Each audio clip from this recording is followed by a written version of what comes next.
Maybe this year, just get them a gift card. So you don't stand out. That's what my daughter whispered to me as we were getting ready for her in-laws' Christmas dinner. She said it like it was some friendly suggestion, but I heard it for what it was. A warning, a reminder, a quiet little stab in the gut that said, "You're not good enough to be around them. Don't embarrass me." I stood there for a moment, holding the wooden toy train I spent weeks building for my grandson. It was handmade, sanded, painted, real craftsmanship. I was proud of it, until that sentence ripped the pride right out of my chest. Before I go deeper, if you like real, raw revenge stories, ones that burn slow and hit hard, go ahead and subscribe or follow. I promise, this one's going to twist in ways you won't expect. I'll be honest with you. I wasn't always the perfect dad. I worked a lot, missed a few birthdays, burned through a marriage. But I loved my daughter more than anything. Always did. And for a long time, she knew that. When she was little, I was her hero. We built forts, fixed her bike together, did pancake Sundays, the whole thing. But after she met them, everything changed. Them, the in-laws. Her husband's parents. The kind of people who talk about wine like it's a religion and treat brand names like personality traits. They came from old money, lived in a gated neighborhood, wore sweaters over their shoulders like they were stuck in a bad country club commercial. And from day one, I could tell they looked at me like a handyman who stumbled into a family photo. The first time I met them, her mother-in-law asked me if I did much reading, with that fake smile tone that really meant, "You don't look educated enough to be here." Her father-in-law, Jerry, a man who literally bragged about leasing his Mercedes, laughed when I said I enjoyed restoring vintage furniture. Said it was cute that I kept busy. But whatever. I can take a jab. I've had worse. What started eating at me wasn't them. It was my daughter slowly becoming one of them. It was subtle at first. She'd correct how I spoke, ask me not to wear my work boots inside. Then it became deeper, her rolling her eyes when I brought over home-cooked meals, calling my place quaint, and now this. Just get them a gift card. I laughed. That's all I could do in the moment. Just laugh. And I said, I spent a lot of time on this. I thought my grandson might like something from my hands, not a store shelf. She gave a half smile. He's just used to more modern stuff now. Tablets. Digital toys. I felt it. The distance. The shame. Like I was the one bringing shame. But here's the part that matters. I didn't throw the toy away. I wrapped it. Brought it. I needed to see what would happen. Dinner was exactly what you'd expect. Wine glasses clinking, smug little chuckles, the constant name-dropping of places I'd never been. When it came time to open presents, the room was buzzing. Jerry handed his grandson an iPad with a smug, over-the-top wink. I handed over my small box. My grandson's face actually lit up for a second. He said, "Whoa, cool." And then, Jerry snorted. "Did Grandpa make that in the garage?" The room laughed. Even my daughter giggled. My heart dropped. I looked at her, just for a second, and she looked away. That moment, that exact second, was when something inside me snapped. I didn't yell. I didn't cry. I didn't say a word. But right then, I made a promise to myself. They're going to learn exactly what cheap looks like and what real value feels like.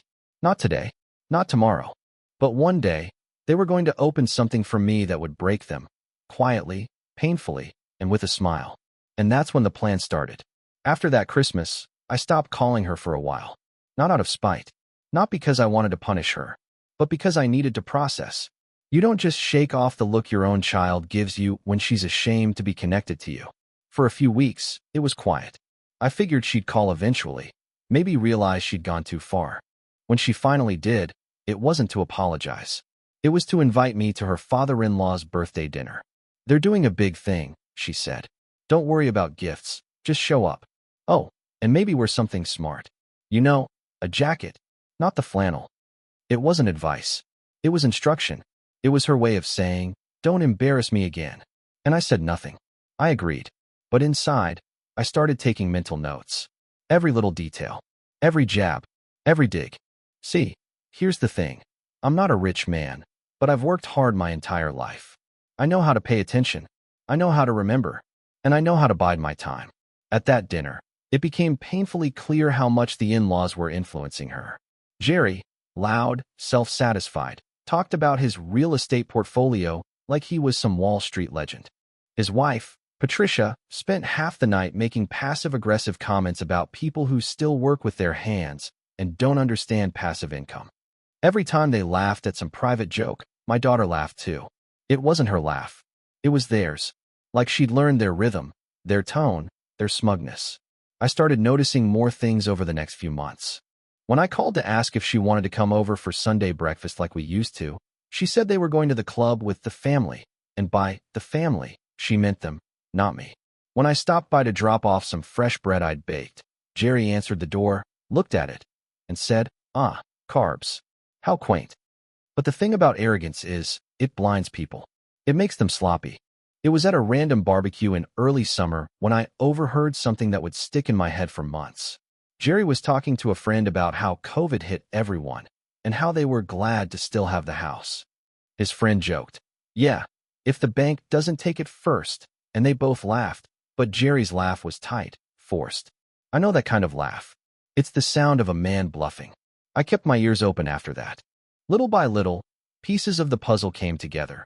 They'd overextended themselves, invested badly, and the house, their big, show-off, country club status house, was still under a hefty mortgage. And judging by the way they dodged the topic every time money came up, it was becoming a real problem. That's when something in me clicked. They'd made me feel small, lesser, cheap. But money was their god. Status was their currency. And they were vulnerable. The idea started small. At first, it was just a passing thought. What if I found a way to help, but in a way that made them choke on it? Then it grew. What if I could give them something so massive, so undeniable, that they would never be able to look at me the same way again? Not because they suddenly respected me, but because they couldn't afford not to. I didn't tell a soul, not even my closest friends.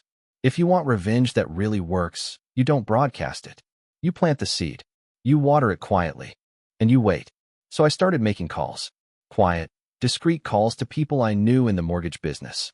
I didn't want to know every detail of their finances, just enough to confirm my suspicion. And sure enough, within 2 weeks, I had the answer. They were hanging on to that house by their fingernails. I didn't celebrate. Not yet. Because knowing is one thing. Using it, that's an art. I started setting money aside. A lot of it. It wasn't easy. I had to pull from savings, liquidate a few things, even sell a restored vintage dresser I swore I'd keep forever. Every dollar was going into something bigger than just me. It was going into a moment. A single, perfect moment, where I would watch their entire smug, perfect little world flip upside down. And all I'd have to do was hand them an envelope. And the best part? When that day came, they'd never see it coming. I didn't jump into action the moment I suspected they were in trouble. That's not how you do this. If you rush, you make noise. You leave traces. You give people a chance to see you coming. No, what I needed was silence. Patience. And eyes wide open. So that's what I did. I started watching. Every family dinner, every birthday, every accidental run-in. I treated it like reconnaissance. And the thing about arrogant people like Jerry and Patricia is they can't help but talk about themselves. You don't even have to ask. You just have to listen. At Easter brunch, Jerry bragged about a hot new property he was flipping. But when someone asked where it was, he got vague. He said it was out of state and under contract, which, in real estate bragging terms, usually means it's a mess. At a barbecue in July, Patricia mentioned she missed the south of France this summer because they had too many commitments at home. That was the first time I'd ever heard her admit to not traveling when she wanted to. Little cracks.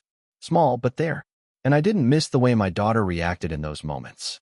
She didn't notice the inconsistencies. She was too busy trying to mirror them, to fit into their polished world. She'd picked up their little habits, their way of turning even bad news into a backhanded brag. If they were broke, she'd never see it. Not unless someone showed her. The real work was happening in the background. I made a few calls to people I knew in the trades, guys who'd done work on the house over the years. Most of them were happy to talk if you bought them a beer. Turns out, Jerry was slow to pay. A couple of contractors even said they'd had to chase him down for months to get their checks.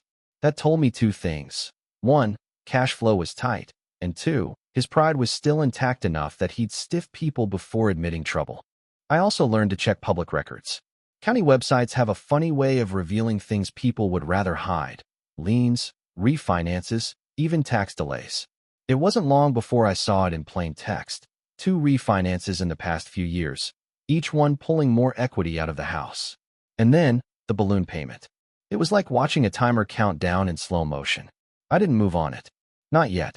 Because I wanted them completely comfortable again, thinking they'd put me back in my little box as the blue-collar dad who brought cookies and fixed leaky faucets. So I played my part, smiled at the right times, nodded through the boring stories, let Jerry give me his unsolicited business tips like I was some eager student. If they wanted to think I was harmless, I was going to let them. In fact, I was going to make sure of it.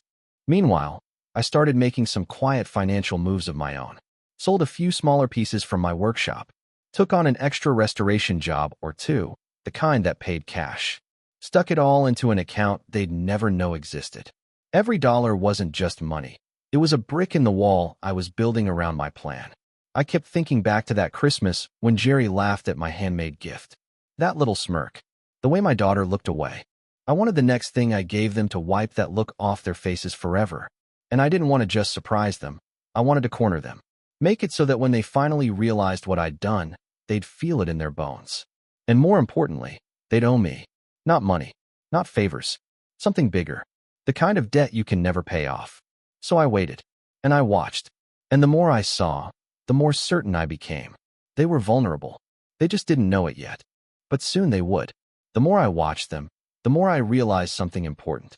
People like Jerry and Patricia didn't just live for status. They depended on it. It wasn't just about having money. It was about looking like they had more than anyone else in the room. And if you could shake that illusion, even for a second, you could knock their whole world off balance. That knowledge became my quiet weapon. I started playing the long game. Whenever there was a family gathering, I made a point to show up looking exactly the way they expected me to. Simple clothes, no flashy watch, no attempt to dress up to their standards. I wanted them to keep underestimating me, to keep thinking I was the man with cheap gifts and humble means. Every time Jerry gave me a condescending pat on the back, I filed it away in my mind like adding another log to a fire I wasn't ready to light yet. And as they kept playing their little social games, I was moving quietly in the background. I ramped up my restoration work, taking on a couple of high-paying private jobs for collectors who paid cash and didn't care how many hours it took. I sold a few pieces from my workshop, not junk, but the kind of furniture I could rebuild later if I wanted. Every deposit went into a separate account, untouched, invisible. That account wasn't just savings. It was ammunition. I also started building a network for the next phase. Through a friend in real estate, I met a retired loan officer who, over a few friendly conversations, explained exactly how mortgage satisfaction works. I didn't reveal my plan, of course. I just asked hypothetical questions, like how an anonymous party could legally pay off a loan, or how long it took for the bank to send the paperwork. She answered without suspicion. And with every answer, I could see my plan taking a sharper, clearer shape in my head. Meanwhile, the swipes at me kept coming, and I let them. One Sunday dinner, Patricia made a little show of asking my daughter if she'd like to borrow one of her better coats for an event, because you never know what people will think. Jerry, at another gathering, told a story about a buddy who'd married into a different tax bracket and how sometimes it takes a while for the in-laws to catch up. They both laughed. My daughter laughed, too. And I sat there, calm, because in my mind I was thinking, laugh now. You'll choke on it later.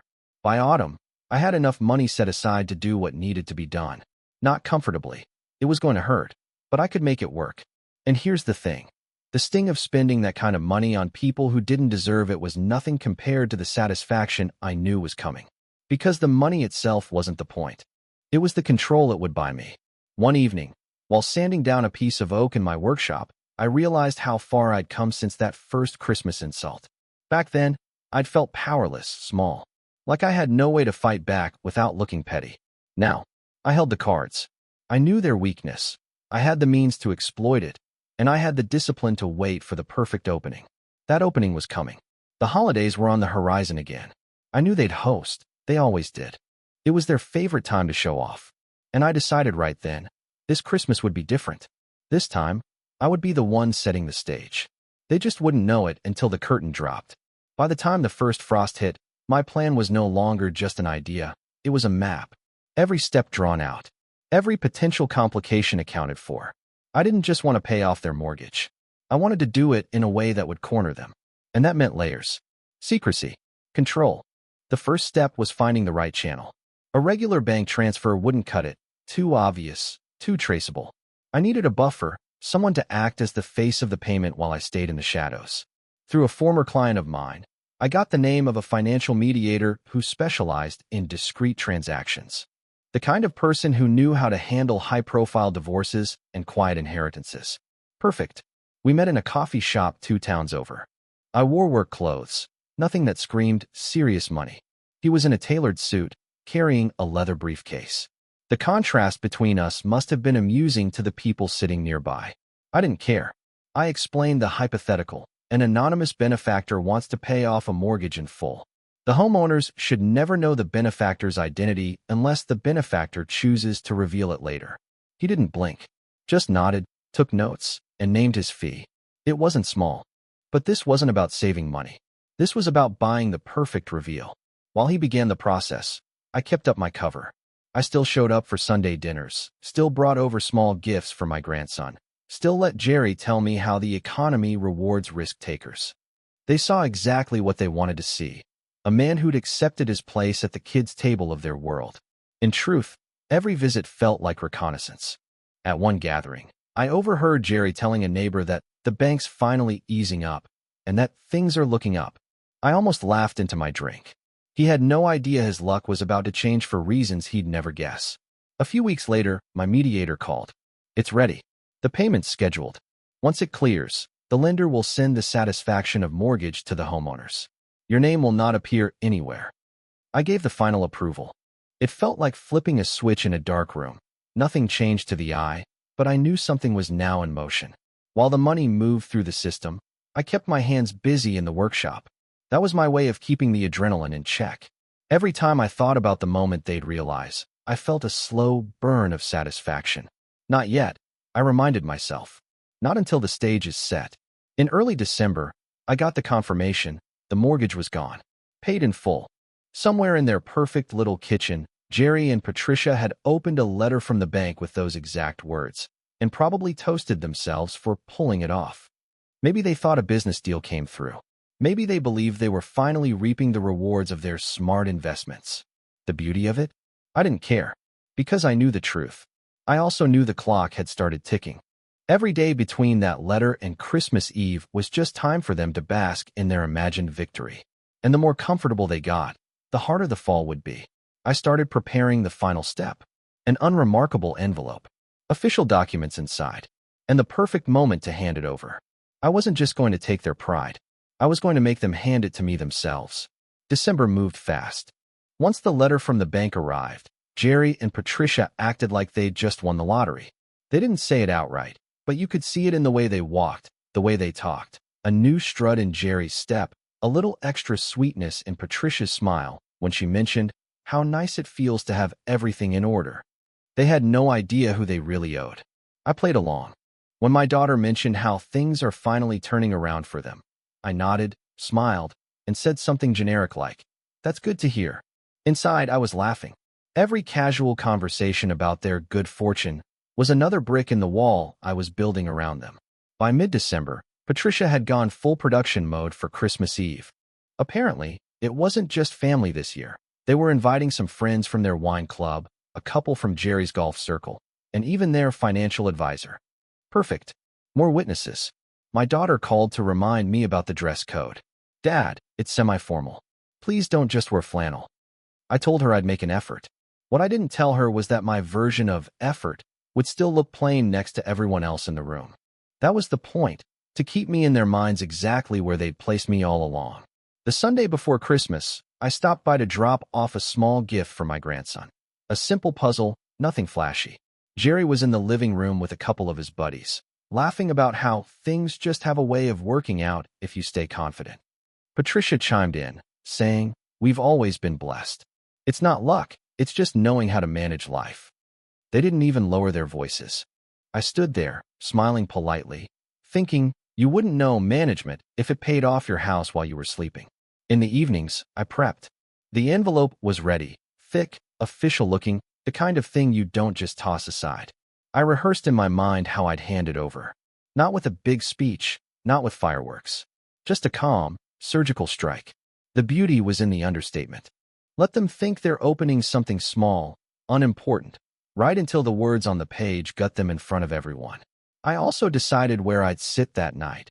Not too far from the tree, but close enough to the center of the room that no one could miss the moment. I'd wait until the other gifts were opened, until the laughter was at its loudest, until they were at peak confidence. That's when I'd slide the envelope across. And because I wanted the knife to twist just a little deeper, I planned a few casual compliments for earlier in the evening. I'd tell Jerry the house looked amazing, tell Patricia the dinner smelled incredible. I wanted them comfortable, relaxed, thinking I was harmless. The higher they climbed, the harder the fall. Christmas Eve was shaping up exactly the way I wanted. They were proud, they were smug, and they were completely unprepared. The stage was set. All I had to do was wait for the curtain to rise. Christmas Eve arrived crisp and cold, the kind of winter night where the air feels sharp in your lungs. I pulled up in my truck right on time, the envelope tucked inside my coat, snug against my chest. It wasn't heavy, but it might as well have been made of lead. That small rectangle was going to change the temperature in the room, permanently. Their house glowed with warm light spilling out into the snow. Through the big front windows, I could see the tree, the guests, the polished scene already in motion. I stood at the door for half a second before knocking, just to steady my breathing. This wasn't nerves. This was control. I wasn't just walking into a party. I was walking onto a stage I'd built in my head for months. Patricia opened the door, bright and beaming. "Merry Christmas. Oh, you did dress up." I glanced down at my simple dark sweater and clean jeans. It wasn't a suit, but it was neat. Exactly the balance I wanted. Just enough effort to make them think I'd tried, but still plain enough to reinforce the image they had of me. Inside, the place was packed. Their wine club friends were already half a glass in, laughing too loud at Jerry's jokes. The golf couple was huddled near the fireplace, talking about their off-season trip to Aruba. And in the corner, their financial advisor, a wiry man in a navy blazer, was nodding along to Jerry's latest story about navigating tough markets. I moved slowly, greeting people, keeping my tone friendly and my presence low-key. The key was to blend into the background now, so when I stepped forward later, the shift would be impossible to ignore. Dinner was exactly what I expected: long, rich, and full of subtle one-upmanship. Patricia described the imported ingredients for each dish like she was reading from a menu at a five-star restaurant. Jerry sprinkled in little comments about how planning ahead was what made nights like this possible. Every so often, my daughter glanced at me, as if checking to see if I was impressed. I smiled politely. Inside, I was thinking, just wait. After dinner, everyone moved toward the living room for gifts. The fire crackled, the tree lights glowed, and the guests arranged themselves in a semicircle, a perfect little theater. Patricia brought out the first presents, insisting on the one-at-a-time system so everyone could admire each gift. A designer scarf, a rare bottle of wine, a watch with a brand name that Jerry made sure to repeat twice. The applause after each opening was just loud enough to feel like a performance. I stayed quiet, my envelope resting under my chair. Not yet. Not until the room was full of that smug, satisfied energy. Not until they felt like the undisputed stars of the night. When it was my turn to give to my grandson, I handed him a small wooden airplane I'd carved. He lit up, running it through the air with sound effects.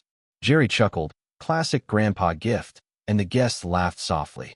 It didn't sting. Not anymore. If anything, it just confirmed how perfect this setup was. As the pile of unopened presents dwindled, I could feel the moment approaching. The wine was flowing, conversations overlapped, and the room buzzed with comfort. Jerry leaned back in his chair, Patricia beside him, both looking like they'd just hosted the most successful evening of their lives. That's when I shifted forward, my hand brushing against the envelope under my chair. Not yet, but soon. The curtain was about to rise.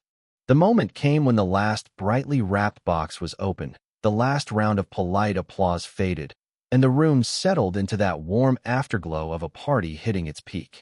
Jerry leaned back, one leg crossed over the other, a satisfied king surveying his court. Patricia sat beside him, hands folded neatly in her lap, her smile just wide enough to show she knew she'd hosted perfectly. I could feel the envelope under my chair like a live wire. Time to step forward. Actually, I said casually, I've got one more thing for you too. Every head in the room turned. Patricia's eyebrows lifted, her curiosity mixing with the faintest shade of surprise. I reached down, slid the envelope out, and placed it on my knee for a moment before leaning forward and setting it gently on the coffee table between us. No wrapping paper, no ribbon, just a plain, cream-colored envelope. The kind that doesn't scream gift so much as it whispers serious. Patricia gave a polite little laugh. Mysterious. Jerry picked it up, weighing it in his hand like it might reveal something just from the heft. What's this? He asked, half grinning. Something I thought you should have, I said, keeping my tone even neutral. No hints, no smirks, just the kind of delivery that leaves people leaning forward. The guests watched, some smiling, some clearly wondering if they were about to witness something awkward. I sat back, letting the silence stretch just long enough to put a thin crack in the easy rhythm of the evening. Patricia looked down at the envelope, then at me. Should we open it now? That's up to you, I said. But maybe wait until the other gifts are out of the way. It was the perfect hook. By telling them they could wait, I made sure they'd have to open it sooner rather than later. People hate not knowing. Jerry set the envelope aside on the table, close enough to reach for it at any second. He was trying to act casual, but I saw the flicker in his eyes, that itch of curiosity that only grows with each passing minute. Conversation picked back up, but it wasn't the same. I could see their attention wandering back to that plain, cream-colored rectangle. Every laugh they gave, every sip of wine they took, part of their mind was still on the table, wondering. Perfect. I busied myself talking with one of their friends from the wine club, nodding along to a story about a trip to Tuscany, but my ears stayed tuned to the slight changes in Jerry's tone, the way Patricia kept glancing toward the envelope. The longer they waited, the tighter the coil wound. Finally, Jerry said, "All right, let's see what this is about," and reached for it. My heart rate didn't spike. I'd been here in my head 100 times before. Whatever happened next, I was ready. The stage lights were up. The spotlight was on them, and the curtain was about to fall. Jerry slid his finger under the flap and tore the envelope open with that casual confidence of a man who's never been blindsided. Patricia leaned in, her manicured nails resting lightly on his arm, her smile fixed in place. The guest's chatter softened, drawn toward the quiet gravity of the moment. Jerry pulled out the stack of papers, thick, crisp, official. His brow furrowed almost immediately. Patricia tilted her head, scanning the top page. Her smile froze. "What is this?" she asked, her voice just a little thinner than before. "It's from the bank," Jerry said slowly, eyes moving over the text. "It says, mortgage satisfaction. Paid in full." There was a murmur from the guests. Patricia blinked. "But we just got this notice last month." Jerry flipped through the pages, confusion turning into something else, realization creeping in like a slow, cold draft. They list the payment source as anonymous. He looked up at me then, the tiniest flicker of something breaking through his composure. "Was this you?" I didn't rush. I just held his gaze and gave the faintest shrug.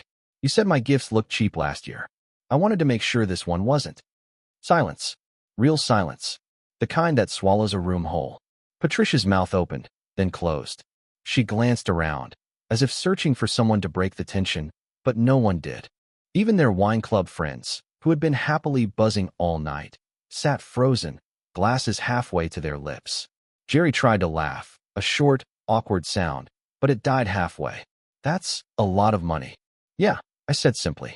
"I figured you'd appreciate not having that hanging over you." "You're welcome." The shift in the air was immediate.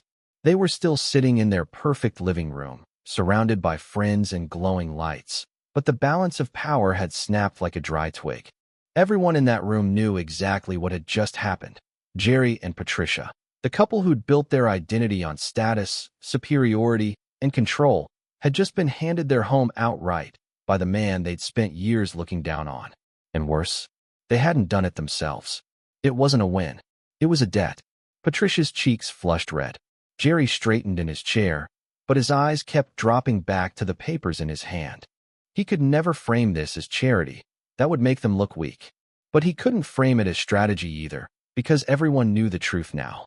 "I guess we owe you one," Jerry said finally, his tone low. I leaned back in my chair, my voice calm. No rush. I'm patient. The guests shifted in their seats, some clearly enjoying the awkwardness, others pretending to study their wine glasses. And in that moment, I knew this wasn't just a gift. This was a chain around their pride, one they'd have to carry every time they saw me. I didn't raise my voice. I didn't rub it in. I just let the silence do the work. Christmas music played softly in the background, a cheery soundtrack to the quiet collapse of their perfect image. The conversation never really recovered after that. They tried, oh, they tried, to steer it back to safer ground, to talk about vacations and wine and whatever else had filled their evenings before. But the shift was permanent. The room had been rewired. I sat there for a few more minutes, watching them attempt to wear their old masks. Patricia laughed a little too loudly at a joke from her wine club friend. Jerry poured himself another drink, keeping his eyes firmly off the documents still sitting on the table. But you can't unring a bell. You can't undo a truth once it's been dragged into the light. I stood, thanking my daughter for the evening. She hugged me, a little tighter than usual, and whispered, "That was unexpected." I just smiled. "Merry Christmas, sweetheart." When I turned to leave, I caught Jerry watching me. Not glaring, not smirking, just watching. His face was harder to read than ever. Was it resentment? Gratitude? Embarrassment? Maybe all of it at once. And I realized something. It didn't matter. I had already won. The cold night air hit my face as I stepped outside. My breath curled into the dark sky, and for the first time in a long time, I felt light. This wasn't about the money. It never had been. It was about balance. About showing that the man they thought was small could make moves bigger than anything in their world. They would never look at me the same way again. They'd smile at family gatherings, maybe even thank me someday when no one else was listening. But deep down, they'd always know. And so would I. In the weeks that followed, I noticed the changes. Jerry spoke to me with more caution, less swagger. Patricia actually asked me for advice about something. The first time in years she'd treated me like an equal. They didn't say they were in my debt, but I could feel it in the way they hesitated before disagreeing with me, in the way their eyes softened just a little when we spoke. Funny thing is, I didn't rub it in.